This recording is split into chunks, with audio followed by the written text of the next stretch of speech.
السلام علیکم پیارے دوستو۔ حضرت امام حسین کو اسلام میں شہید کا درجہ دیا گیا ہے۔ ان کی شہادت کی کہانی ہر کسی کو رلا سکتی ہے۔ امام حسین کی یاد میں ہی محرم کے مہینے میں ان کی شہادت کو یاد کیا جاتا ہے۔ آج کے اس ویڈیو میں ہم حضرت امام حسین کے بارے میں تفصیل سے جانیں گے۔ حضرت امام حسین پیغمبر حضرت محمد مصطفیٰ صلی اللہ تعالیٰ علیہ وسلم کے نواسے اور علی ابن ابی طالب اور حضرت فاطمہ کے بیٹے تھے۔ حضرت امام حسین کی پیدائش اسلامک کیلنڈر کے حساب سے 3 شعبان سن 4 ہجری اور انگریزی کے حساب سے 8 جنوری 626 عیسوی میں مدینہ میں ہوئی تھی۔ حضرت فاطمہ سلام اللہ علیہا پیغمبر حضرت محمد صلی اللہ تعالیٰ علیہ وسلم کی بیٹی تھی۔ اس حساب سے حضرت امام حسین پیغمبر حضرت محمد صلی اللہ تعالیٰ علیہ وسلم کے نواسے تھے۔ حضرت امام حسین کی 6 اولادیں تھیں، جن کے نام کچھ اس طرح ہے: امام زین العابدین، علی الاکبر ابن الحسین، علی الاصغر ابن الحسین، امام جعفر، فاطمہ صغریٰ بنت حسین، سکینہ بنت حسین۔ حضرت امیر معاویہ رضی اللہ تعالیٰ عنہ کی وصال کے بعد آپ کے بیٹے یزید کو خلافت مل جاتی ہے۔ یزید ایک بدترین اور بدبخت شیطان تھا، شراب پیا کرتا تھا، زنا کیا کرتا تھا۔ یزید کو جب خلافت ملی تو یزید سمجھ گیا کہ میری اس خلافت کو حضرت امام حسین رضی اللہ تعالیٰ عنہ کبھی قبول نہیں کریں گے۔ اسی لیے یزید نے مدینہ منورہ کے گورنر ولید بن عتبہ کو خط لکھا اور اس میں لکھا کہ حسین ابن علی، عبداللہ ابن عمر اور عبداللہ ابن زبیر رضی اللہ تعالیٰ عنہ میری بیعت کو مانے، اگر وہ نہ مانتے ہیں تو ان پر ظلم و ستم کرنا۔ امام حسین رضی اللہ تعالیٰ عنہ نے یزید کی بیعت کرنے سے انکار کر دیا، کیونکہ یزید آپ کے نزدیک مسلمانوں کی امامت اور خلافت کے ہرگز لائق نہیں تھا، کیونکہ آپ جانتے تھے یزید فاسق و فاجر تھا، زنا کیا کرتا تھا، شراب پیا کرتا تھا اور ظالم تھا۔ امام حسین رضی اللہ تعالیٰ عنہ مدینہ شریف چھوڑ کر مکہ شریف تشریف لے آئے۔ جب آپ کو مکہ شریف میں کوفیوں کے ڈھیر سارے خط آنے لگے، ان خطوں میں لکھا ہوا تھا: اے امام حسین، آپ کوفہ تشریف لے آئیے، یہاں پر یزید کا ظلم و ستم بڑھتا جا رہا ہے، ہم آپ سے بیعت کریں گے، یزید کی بیعت ہمیں ہرگز قبول نہیں ہے۔ آپ نے حالات کو سمجھنے کے لیے اپنے بھائی مسلم بن عقیل رضی اللہ تعالیٰ عنہ کو یہ کہہ کر کوفہ شہر بھیجا کہ جا کر وہاں کے حالات معلوم کرو کہ وہاں کے حالات کیسے ہیں۔ تو حضرت مسلم بن عقیل رضی اللہ تعالیٰ عنہ کوفہ پہنچے تو وہاں کے لوگوں نے بڑے ہی احترام کے ساتھ آپ کا استقبال کیا۔ حضرت مسلم بن عقیل کے ہاتھوں میں 18,000 لوگوں نے بیعت کر لی، اور حضرت مسلم بن عقیل نے اپنے بھائی حضرت امام حسین کے نام ایک خط روانہ کر دیا، اور اس میں آپ نے لکھا کہ یہاں کے حالات بالکل صحیح ہے اور 18,000 لوگوں نے بیعت بھی کر لی ہے، لہٰذا آپ کوفہ جلد سے جلد تشریف لے آئے۔ جب یزید نے ان لوگوں کو دھمکیاں دی تو لوگ اپنی بات سے مکر گئے اور امام مسلم بن عقیل کو شہید کر دیا۔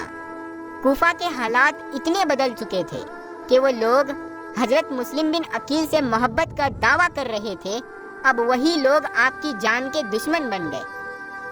وہی دوسری طرف مکہ میں مسلم بن عقیل کا بھیجا ہوا خط حضرت امام حسین تک پہنچ جاتا ہے، جس خط میں لکھا ہوا تھا کہ کوفہ کے حالات بہت اچھے ہیں، آپ جلد سے جلد یہاں تشریف لے آئیے۔ لہٰذا حضرت امام حسین نے جیسے ہی وہ خط پڑھا تو حضرت امام حسین فوراً کوفہ جانے کی تیاری انہوں نے شروع کر دی۔ حضرت امام حسین اپنے تمام اہل خانہ کے ساتھ کوفہ کے لیے روانہ ہوئے۔ یہاں امام حسین کوفہ کے لیے چل پڑے۔ امام حسین ابن علی کو حضرت مسلم بن عقیل کی شہادت اور کوفہ والوں کی بے وفائی کی خبر اس وقت ملی تھی جب آپ مکہ شریف سے کوفہ کی طرف روانہ ہو چکے تھے۔ جب آپ کوفہ شہر کے بالکل قریب پہنچ گئے تو آپ کو یزیدی فوج نے روکنے کی کوشش کی۔ حضرت امام حسین نے فرمایا کہ میں تم لوگوں کے بلانے پر ہی کوفہ شہر میں آیا ہوں۔ اگر تم لوگ چاہتے ہو کہ میں کوفہ میں نہ آؤں تو مجھے واپس جانے دو، میں واپس جانے کے لیے تیار ہوں۔ یزیدی فوج نے حضرت امام حسین رضی اللہ تعالیٰ عنہ کو کوفہ شہر میں داخل نہیں ہونے دیا، لہٰذا حضرت امام حسین نے اپنے پورے قافلے کے ساتھ اپنا راستہ بدل لیا۔ چلتے چلتے آپ ایک چٹیل میدان میں پہنچ گئے تو آپ نے ایک شخص سے سوال کیا کہ یہ کون سی جگہ ہے؟ اس شخص نے کہا اس جگہ کو کربلا کہا جاتا ہے۔ تو حضرت امام حسین رضی اللہ تعالیٰ عنہ نے اپنے تمام لشکر کو حکم دیا کہ یہیں پر خیمہ لگا دیا جائے، لہٰذا اس طرح سے حضرت امام حسین کربلا کے میدان میں پہنچے، اور ادھر یزیدی فوج کو اس بات کا علم ہوا کہ حضرت امام حسین نے اپنا خیمہ کربلا کے میدان میں لگایا ہوا ہے، تو یزیدی فوج نے بھی فوراً کربلا کے میدان میں پہنچنا شروع کر دیا۔ یزید کی جو فوج کربلا پہنچ رہی تھی ان کا سپہ سالار ابن سعد کر رہا تھا۔ حضرت امام حسین نے ابن سعد سے کہا کہ یا تو تم مجھے یزید کے پاس لے چلو یا پھر مجھے اپنے شہر مکہ واپس جانے دو، لیکن ابن سعد نے ان دونوں باتوں میں سے کوئی بھی بات قبول نہیں کی، اور وہ حضرت امام حسین کو یزید کی بیعت کرنے پر مجبور کرتا رہا، لیکن آپ نے اس کی ایک بھی بات نہیں مانی۔ ایسے ہی کرتے کرتے دن گزرتے گئے اور 3 محرم کا دن آ گیا۔ اب ظالم یزید نے امام حسین کے سامنے 22,000 سپاہیوں کا لشکر بھیج دیا۔ دوسری طرف حضرت امام حسین کے ساتھ 82 لوگ تھے، جس میں عورتیں اور بچے بھی شامل تھے۔ پیارے دوستو، آپ یہاں سوچئے کہ کتنی حیرت کی بات ہے، ظالم یزید کے دل میں امام حسین کا کتنا ڈر اور خوف تھا کہ 82 لوگوں سے لڑنے کے لیے 22,000 سپاہیوں کا لشکر بھیج دیا، جو حضرت امام حسین کے سامنے 100 گنا سے بھی زیادہ بڑا یزید کا لشکر تھا۔ امام حسین کے سامنے یزیدی فوج کے حوصلے پست ہو گئے۔ آخر کار انہوں نے یہ فیصلہ کیا کہ امام حسین کو ہرانا ہے تو ان کا پانی بند کرنا پڑے گا، اور تبھی ان کا مقابلہ کیا جا سکتا ہے۔ پیارے دوستو، ایسے ہی کرتے ہوئے دن گزرتے گئے اور 7 محرم کا دن آ گیا، اور 7 محرم کو ہی یزیدی فوج نے امام حسین کے قافلے والوں پر پانی بند کر دیا۔ میرے پیارے مسلمان بھائیوں، ہم آپ کو یہ بتاتے چلے کہ کربلا کے میدان میں پانی کا کوئی بھی انتظام نہیں تھا سوائے نہر فرات کے، لیکن 7 محرم کے دن نہر فرات کا پانی بھی حضرت امام حسین کے قافلے والوں پر بند کر دیا گیا۔ حضرت امام حسین اور ان کے ساتھ موجود تمام جوان لوگ پیاس کو برداشت کرتے رہے، لیکن چھوٹے چھوٹے بچے اور عورتوں کا پیاس کی وجہ سے برا حال ہو چکا تھا۔ ظالم فوج یزید امام حسین کے گھر والے اور تمام ساتھیوں کو گھیرے ہوئے تھی۔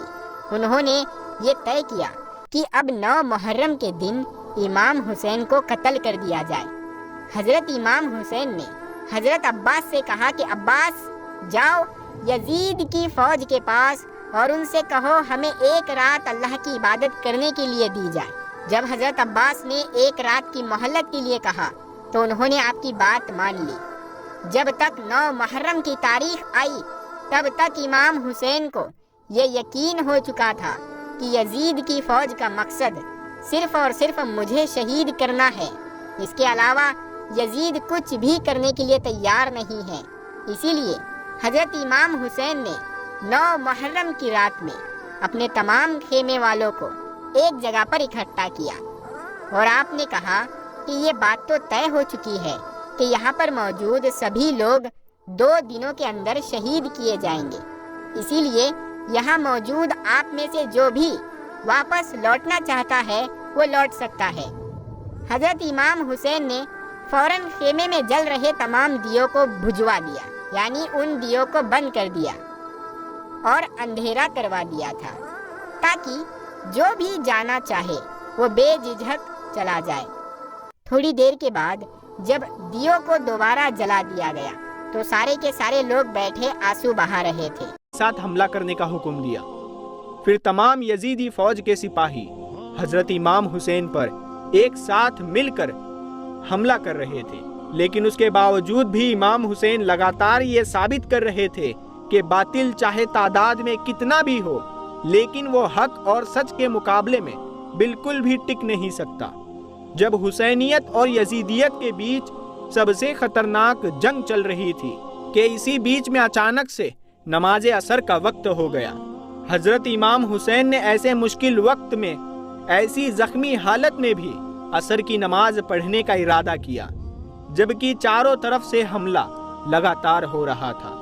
تو حضرت امام حسین نے جیسے ہی نماز پڑھنا شروع کیا اور یزیدی فوج کو وہ موقع مل گیا جس کا وہ لوگ ایک لمبے وقت سے انتظار کر رہے تھے، یعنی جیسے ہی حضرت امام حسین سجدے میں گر گئے، شمر جل جوشن نے آپ کی گردن پر تلوار چلا کر آپ کے سر کو جسم سے جدا کر دیا۔ حضرت امام حسین کی شہادت کے بعد آپ کے سر مبارک کو نیزے پر رکھ کر پورے کوفہ میں گھمایا تھا۔ آپ کے سر مبارک کو گلی گلی میں گھما کر جلوس نکالا گیا تھا۔ کربلا کی اس جنگ میں حضرت امام حسین کے گھر والوں میں سے صرف آپ کی ایک اولاد ہی بچی تھی، جن کا نام حضرت زین العابدین تھا۔ اس کے علاوہ حضرت امام حسین کے تمام عورتوں کو قیدی بنا کر کوفہ شہر لایا گیا تھا۔ بھلے ہی اس دن امام حسین کو شہید کر دیا گیا تھا، لیکن آج بھی حضرت امام حسین پوری دنیا میں قیامت تک کے لیے زندہ ہے، اور یزید ڈوب گیا شام کے اندھیروں میں، حسین چمک اٹھے دنیا میں روشنی کی طرح۔ حضرت امام حسین نے اسلام کے لیے اپنے آپ کو اور اپنوں کو قربان کر دیا، اور ہمیں یہ سبق ملتا ہے کہ کسی بھی حالت میں نماز نہیں چھوڑنا چاہیے۔ حضرت امام حسین رضی اللہ تعالیٰ عنہ نواسۂ رسول صلی اللہ تعالیٰ علیہ وسلم اگر اللہ تعالیٰ سے دعا مانگتے، اللہ تعالیٰ کربلا کے میدان میں فرشتوں کو بھیج دیتا۔